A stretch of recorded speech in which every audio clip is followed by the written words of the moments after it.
26? 26. I got crazy coffee breath today. Okay. I'm glad I'm not your microphone. Okay. Were you blowing that over here? Was that what you were just doing? What did you think I was doing? No, I thought you were blowing that way, and then I caught it out of the dude. corner of my eye. All right.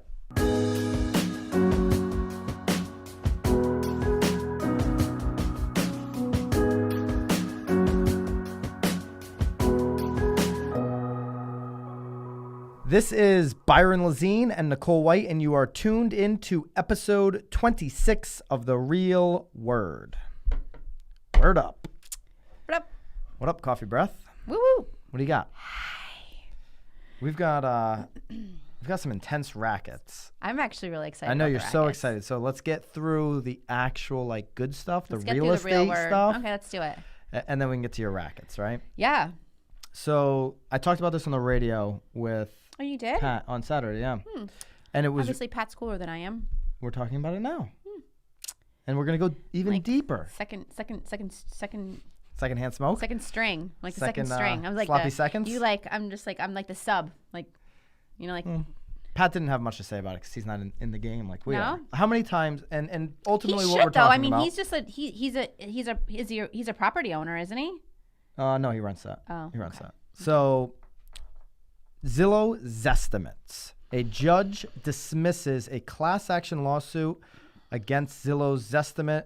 I'm like This so was sick a- of hearing about Zestimates, but keep Well, going. let's talk about it anyway. Yeah. This is a Chicago area home seller. These sellers put together the class action lawsuit alleging Zillow systematically engages in a confusing, unfair, and deceptive marketing scheme that impairs homeowners and sellers in the sale of their houses. Real quick Yes. though, our ring isn't on. Do we want our ring on? Our ring. Our lighting ring. I'll put the light on. I was wondering why it was so dark. I was like, it's so dark in here. Uh-oh. Now you just totally screwed up the whole video just so you could have your light. See that, now Nicole? we're just like, And we're not starting back over. No, so. I'm okay with it. I feel like I'm awake now. Before I was like, it was sort of like meh. Now I'm like, let's talk about Zestimates. Sam, You can't. that's okay. I'm good with it. You were good with it. I wasn't. I was just kind of like, I was falling asleep listening and I couldn't figure out why. Now I have I got light bulbs in my eyes. Now they can see your eyelashes. Yeah. I did actually get those done last week, so they're so much better. Go ahead. Look fabulous. Sorry. On to the Zestimates. So the plaintiffs charge that Zillow hides its multiple financial arrangements with real estate agents and with lenders, and that it ignores or refuses to correct Zestimates that homeowners challenge as inaccurate or unfounded. They also allege the company lowballs value estimates on for sale by owners, basically making those lower so that they would have to go to a premier Zillow agent. Oh. That's So one they're of the claiming that things, it's right? that they're actually doing it on purpose? There's so many Yeah. times where I have clients that are like, hey, my Zestimate is at $500. I'm like, I'm really sorry, your house is worth like $3. You know? There's kind of a lot to, There is a to go through here. lot. So how about this one? Zillow does not change Zestimates just because you go in and say, hey, this Zestimate is accurate. Are you finding the same? Sure. Have you ever tried to get Nope. Zillow? Yeah. Nope. I've tried to get Zillow. You have? We've tried. Yes, we've tried. Huh. Nicole doesn't pay attention to the details sometimes, once in a while. No, I definitely have a lot of clients though that after the sale happens, they're always a little like, hey, it's still showing up as active.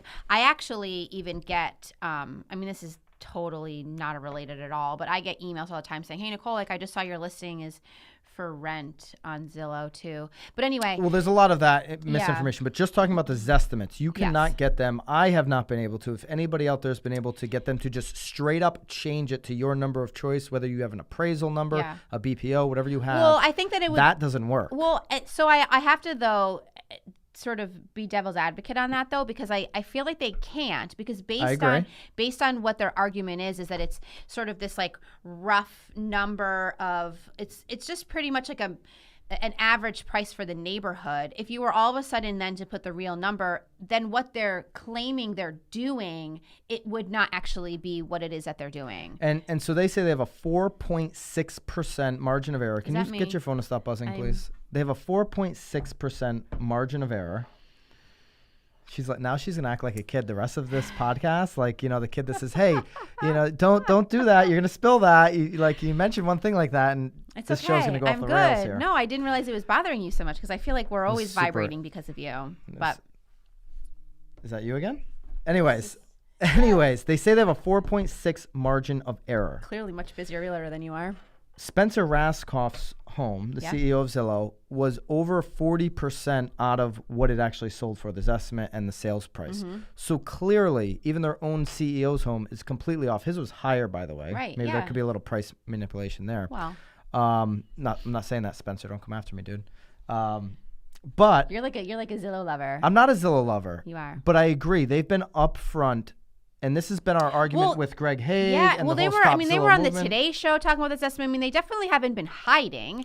And they've also been upfront to say we are an advertising platform. They're not trying to be anything but an advertising platform. So by saying that they're hiding financial arrangements with real estate agents and lenders, I find that not to be completely accurate. They're saying this is how we make our money. They're a publicly traded company. We know, everyone knows how they make their money. They're not hiding that. Right. Yeah. I think, though, too, that, I don't know, I guess I'm just really sick of hearing about the Zestimates, especially because there's so many other companies, including our own real estate company, that now is doing their own form of Zestimates. Everybody does them. But where do you fall on this? That, and this is Greg Haig's argument. We went down to Arizona and spoke to him at length about this. Where do you fall on the side that people are saying homeowners don't understand that this is an estimate, this is an estimated value, and it's impacting the sale of my home because the general public believes that this price is gospel? Where do you sit on that? So I am super sympathetic to what it is that they're saying, because obviously if the homeowner is arguing it and they're sort of misinformed, of course I'm certain a majority of the public is going to be misinformed, right? They're going to go on there and, like you're saying, they're going to take it as because I'll be honest, you know, I've gotten a call from my father before when he's like, hey, my Zestimate is this. Like, what do you think? So people are looking at Zestimates. He looks at his Zestimate almost every year to see where he lands, even though he has a real estate agent for a daughter. He's definitely still going on there and looking. So does he think Zillow's smarter? No. I think just interested what the public can say. In terms of gauging it, you know. So maybe it's not really worth $399, but like, hey, last year was $399. This year it's $405. In his mind, the market is obviously increasing. So he gets a decent grasp on. And he says, Nicole, is the market improving? Right, exactly. Yeah. So he's getting a decent grasp on what maybe what the market is doing. If anything, I feel like this is just another reason why it's so important to bring somebody on board that like you trust and that's in the market every single day and is, you know, trading real estate every single day so that you can really get a better grasp on it. Now, with that being said, I think you also need to worry less about maybe what other people are thinking, because if you have a real buyer coming into your house, a real true buyer that's like ready, willing, and able to buy, I'm certain they're going to be much more educated than on a Zillow Zestimate. I will say the buyers that are within 60 days of buying are super educated. Yeah. Excuse me. Those buyers have done a lot of homework. If they're about so don't to pull the worry trigger. about Joe Schmo like my dad that's just like checking up on Zestimates every day and what is he really thinking of your home, because again, he's probably like looking at his home and seeing maybe how it compares. So I wouldn't worry about like what is the world thinking of your home, because again, if you, in my mind, if there was really a ready, willing, and able buyer ready to buy your home, like. And so Pat on the radio had a great analogy. You wouldn't go to web if something was wrong with you right now, like physically, health-wise. You wouldn't go to WebMD and be like, got it, I'm good. Like, I'm just going to, you know, have a cup of tea and I'll be straight. Yeah. Like, I do sort of Google something sometimes. I mean, though. But if you know it's not serious. But it's sort of like a Zestimate. You're like, oh, like, could it be this? And you're like, oh, nope, my liver's not feeling today because those are not the symptoms I'm having. You know, like you do that. No, that's just being hungover. that's all that is. So, yeah, you wouldn't go to WebMD and be like, I'm not going to go get this checked out further if you have like some huge lump, right? Or something crazy, like something significant. Of course. Same thing, right? If you're actually going to sell your home, I would hope that you're going to do a little bit more due diligence than an advertising platform that is Zillow. And I think the good agents, and the good agents can chime in here across the board, are screaming at the top of their lungs like, hey, interview 3, 4, 5 of the top brokers in your area to figure out what's what. Like, let's get the real information, sift through it. There's so much information at our hands, but yes, as a consumer, they do have to do a little bit of work to get to what the real deal is. Yeah, I mean, and well, I mean, I'll say that so many things. We're going to be talking about this over the next few years. Not forever, but definitely over the next few years. This isn't the only lawsuit. It's not going away. And in fact, the Well, people are. I mean, they're suing. We talked about the court realtor let them lawsuit. resubmit this one. Well, in an yeah, the amended judge version. did actually recommend sort of this like revamping. So we definitely will be hearing about it more. I just think it's all very. I think it's very interesting because Gosh, I almost wish I had time to do this. Like, I feel like I'm like wrapped up in way too many like lacrosse games and like way too much laundry to fold to even. But bless their hearts. All right. So let's get into what you are doing with your free time. Oh.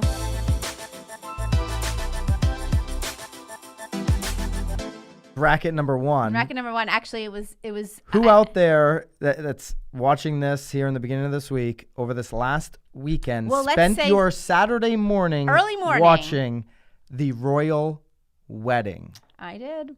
I actually kind of want to know. That's a racket. We should probably put that up on our Instagram story feed. Who watched the royal wedding? Yeah. I did actually do a little poll when I was watching it, and there was quite a bit of people that were actually watching the royal. I don't think this is a racket at all. I think it's just glorious. Why? Why do you care as an American? What is happening because in this royal wedding? American got married. Okay. But it's just I feel like it's just part of history, and it's fun to just. Do you it's all think about in 2018? Love. Like, I love love. Do you answer me this question? I love love. Do you think in 2018 we should have a king and a queen? That's not about that, but that was not the point. That's not the point. This dude's not even the prince. He's the backup to the prince. He's the backup QB to the backup QB. He's the third string QB. Which makes him even better because he's just like, first of all, he probably needed to do something a little bit more with his hair. That's where it gets fun. He's 100% trying to figure out how to whack his brother. Oh. That's like you ever read those like medieval time books? I'll be honest. Am I getting that right? Is that a medieval time book? Sam doesn't where the know. brother whacks the brother and now they're in line? Do you think he really even wants to be the king? Like, I wouldn't want to be that. I'd be cool being second string. Like, the best job's to be like you get a house. You're set for life. Third string quarterback. You're totally cool. Like, and it's life. Like, third string quarterback. Like his career could be over in 5 years. Like, this guy's career is I'm definitely never watching the third string quarterback get married. I wouldn't spend my time like that. Great. Nobody out here, and we're like, I loved it. I loved it. They sang "Stand by Me." It was like an incredible version of "Stand by Me." Nobody knows what "Stand by Me" is. Yes, they do. If they please, you didn't even watch the movie as a kid, like right down like the. What come movie? on, "Stand by Me," the movie. Never heard of it. It's the first time I've heard of it. Sam, thank you. See, Sam's even like 10 years younger than you, and he's watched it. Come on, that was like when we were growing up. Sam didn't even get the light figured out today. I mean, come on Easy. now. So he's just agreeing with you on that. I'm sorry. So the royal wedding was probably the highlight of my morning. I watched it with my daughter. We enjoyed watching it. It was so fun. I loved the music. The sermon was fabulous. Her dresses were friggin' sick. And she just like, dude, she's set for life. Yeah. Total it's not racket. A racket. If you wasted your time there, I feel bad for you. Nope, you'll never was get not that time wasted back. at all. Racket number 2. Who out there has seen the glass straw takeover? We have someone in our office that is super passionate about the glass straw. I have a girlfriend, Brooke, she's a teacher in one of the local schools here. I think she does, I'm going to slaughter this. Sorry, love. I think she does 8th grade, 7th or 8th grade. Slaughtering what, the grade? Well, yeah, because I feel bad that if I get the grade wrong. She's an English teacher. She's not going to care. But she has her entire class. They were in the newspaper, a local newspaper, because she's got her whole class committing to using paper straws instead of plastic straws. Yeah, so that's the thing about the glass straw, right? This is because then you're not pulling the plastic friendly straws out of to the environment. Yeah, because like then haven't you seen those videos of like them pulling like straws out of like turtles' noses? Okay. A couple turtles got hurt, I'm sure. Yeah, and like they shred them, and then their bellies like did you see that article on that whale that like his stomach was when it died like was full of like tons of plastic? I don't want any turtles to get caught up in the straw. You want me to pull a straw out of your nose? No, I don't want to. That should be episode 27. I don't want any straws in my body. It's like a neti pot. But I also don't want to be carrying around this crack pipe either. Okay, so that's the problem. I had to pick up Jill's and Jill hopefully in our it's office. Clean. You're getting your cooties all over. She's gonna have to wash that. She's totally gonna have to. I just spit on it too. So I had to pick up her green smoothie that she left. Yeah. And the straw was by the smoothie. It was in Unit 7 at 66 High Street when we were there the other day. Oh, were you gonna throw it? She's like, don't throw out my straw. So she's like, make sure you get my straw, right? She didn't even care about the smoothie. Oh my God, now there's green slime in it. Did you have to clean it? Now you're responsible for green slime. I ran it through the thing. Anyways, let me. That's a waste of your time not watching the royal wedding. I'm driving back Cleaning someone else's glass straw is. I'm driving back to the office. Yes. And I decided I will drink the green smoothie. because I picked it up. So I'm going to enjoy the smoothie now. Okay, so it's...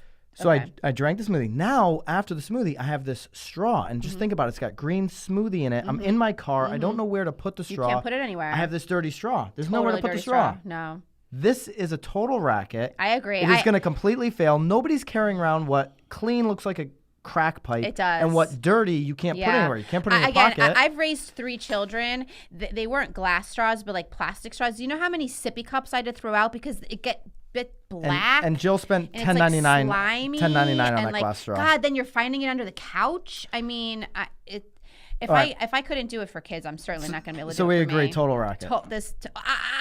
The cause is not a racket, but the straw is. Okay. Yeah. So how do you feel about this? Do it. An actress lived for decades in a New York City apartment for $28 a month. I say holla. Bless her heart. Good deal? Dude, she did it. She probably froze, back obviously decades ago. I mean, look at this place. Sam, you got to put the photos up. She has not changed the decor in decades. You'd have to pay me $28 a month. You'd have to pay me more than $28 to even consider spending any time a in month. There. But poor thing she passed away at 86 something. She got hit by a car. She did. I'm She did get hit by a car. I'm speculating that Not maybe funny. No, it's not. But I'm speculating that maybe that landlord was sick and tired of her only paying $28 a month. But strong possibility. I would definitely look at him as the first suspect. But bless her heart. Well, since you're so pop culture and you know everything here. Does it tell you what they get for rent now? So here's what happened. Oh look, $5,000. And the name is Patricia O'Grady. She was the actress. So yeah, that area. They asked the broker. $5,000 a month.